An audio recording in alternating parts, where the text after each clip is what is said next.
ગુજરાતમાં છેલ્લા 30 વર્ષથી શાસન ચલાવી રહેલી ભારતીય જનતા પાર્ટી જે હવે આંતરિક વિવાદના વર્તુળોમાં ભરાઈ ગઈ હોય તેવું લાગી રહ્યું છે। નમસ્કાર, ન્યૂઝ રૂમની સાથે હું છું મેક્ષો ઠક્કર। છેલ્લા ઘણા સમયથી આણંદની ખંભાત નગરપાલિકા વિવાદનું કેન્દ્ર બની છે, જેમાં તાજેતરમાં ખંભાત નગરપાલિકાને લઈને એવા સમાચાર સામે આવ્યા જેના કારણે ગુજરાત ભાજપમાં ભૂકંપના દ્રશ્યો સર્જાયા છે। જેમાં 2 દિવસ પહેલા ખંભાતના 6 ભાજપના કાઉન્સિલરો અને અપક્ષના 2 કાઉન્સિલરોએ તાત્કાલિક ધોરણે રાજીનામું ધરી દીધું છે અને આ રાજીનામું ધરાતા જ માત્ર સ્થાનિક કક્ષાએ જ નહીં પરંતુ ભાજપ હાઈકમાન્ડમાં પણ હડકંપ મચી ગયો છે, કારણ કે એક સાથે 8 કાઉન્સિલરો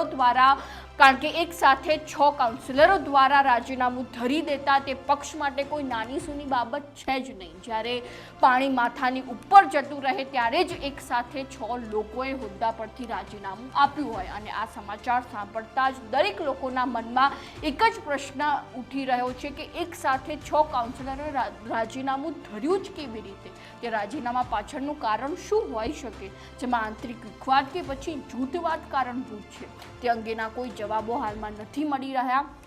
તમને જણાવી દઈએ કે આ 8 કાઉન્સિલરોમાં ખંભાત નગરપાલિકાના એક્ઝિક્યુટિવ કમિટીના ચેરમેન જીતેન્દ્ર ખારવા, ઉપપ્રમુખ ઉષાબેન બારૈયા, પાલિકાના પૂર્વ પ્રમુખ કામિનીબેન ગાંધી તેમજ તેજલબેન સોલંકી સહિત 8 કાઉન્સિલરો રાજીનામા ધરતા ખંભાતમાં ચકચાર મચી ગયો છે, જેને લઈને ભાજપ હાઈકમાન્ડ પણ એક્શન મોડ ઉપર આવી ગઈ છે। પરંતુ હાલમાં આ રાજીનામા પાછળનું કારણ અકબંધ રાખવામાં આવ્યું છે, પરંતુ સૂત્રો દ્વારા જાણવા મળી રહ્યું છે કે 8 કાઉન્સિલરના વિસ્તારોમાં મહત્વનું કામ થતું નહોતું, તેના કારણે તેમને રાજીનામું આપવાની ફરજ પડી હતી તેવી પ્રાથમિક માહિતી હાલમાં મળી રહી છે। પરંતુ આ રાજીનામા પાછળનું સાચું કારણ હાલ કાઉન્સિલર દ્વારા જણાવવામાં નથી આવ્યું। હવે તે વચ્ચે પ્રશ્ન એ ઉઠી રહ્યો છે કે શું ભાજપ હાઈકમાન્ડ આ રાજીનામાનો સ્વીકાર કરશે કે કેમ, કે પછી હાઈકમાન્ડ આ કાઉન્સિલરોને મનાવવાનો પ્રયત્ન કરશે? તે હાલમાં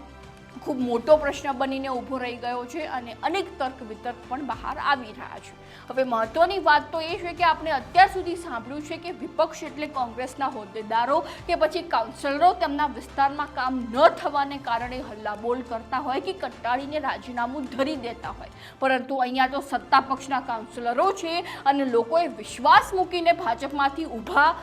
રહેલા કાઉન્સિલરોને ચૂંટ્યા છે કે ભાઈ જો સત્તા પક્ષના કાઉન્સિલરોને ચૂંટીને લાવીશું તો અમારા વિસ્તારનું કામ થશે। પરંતુ જો સત્તાના જ કાઉન્સિલરો હોવા છતાં પણ કામ ન થતું હોય તો ખરેખર ભાજપે શરમ અનુભવવી જોઈએ, જેમાં એક બાજુ ભાજપ હાઈકમાન્ડ કહી રહી છે કે ડબલ એન્જિન સરકાર હોવી જોઈએ જેથી તમારું કામ સહેલાઈથી થઈ શકે, અને જો ડબલ એન્જિન સરકાર નહીં હોય તો તમારા કામમાં અનેક વિક્ષેપ આવી શકે છે। તો અહીંયા તો તમારી ડબલ એન્જિન સરકાર છે, છતાંય કાઉન્સિલરો કામ ન કરવાની બૂમો કેમ પાડી રહ્યા છે? અને હા, જો આ કાઉન્સિલરોના રાજીનામા પાછળનું કારણ આંતરિક વિખવાદ કે જૂથવાદ હોય તો ખરેખર ભાજપ હાઈકમાન્ડે આ બાબતને સાહજિકતાથી ન લેવી જોઈએ, કારણ કે ભાજપમાં આંતરિક વિખવાદ માત્ર ઉપલી કક્ષાએ જોવા મળે છે તેવું નથી, પરંતુ રાજ્યના સ્થાનિક કક્ષાએ જ્યાં જ્યાં ભાજપનું શાસન છે ત્યાં ત્યાં આંતરિક વિખવાદ ચરમસીમાએ પહોંચી જ ગયો છે।